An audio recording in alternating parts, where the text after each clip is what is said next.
YCP కార్యకర్తలపై దాడులు correct కాదన్నారు మంత్రి అంబటి రాంబాబు.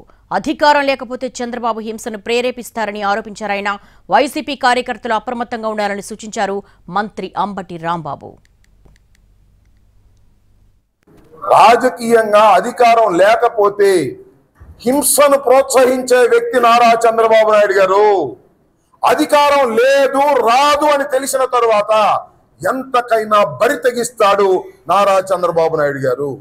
గుద్దులతో గుద్ది వెంకటరెడ్డి అనే వ్యక్తిని చంపేశారు. రేపు ఇంకా చాలా ఘోరాలు జరిగేటువంటి ప్రమాదం ఉంది. ఎందుకంటే నేను అధికారంలోకి రాలేను కాబట్టి ఏదో ఒక విధంగా అశాంతిని సృష్టించాలని, హింసను ప్రేరేపించాలని ప్రయత్నం చేసేటటువంటి వ్యక్తి నారా చంద్రబాబు నాయుడు గారు.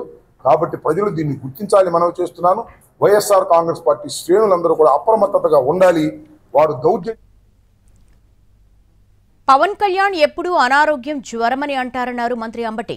పవన్ సినిమాలో తప్ప రాజకీయాలకు పనికిరారు అన్నారు. అభిమానులను దండలు వేయొద్దని పవన్ అంటారని ఆరోపించారు అంబటి. సినిమాల్లో మన జ్వరం వచ్చిందని పిఠాపురం వెళ్ళేసి హైదరాబాద్ వెళ్ళిపోయాడు. ఆయనకి ఎప్పుడు జ్వరం వస్తానే ఉంటుంది.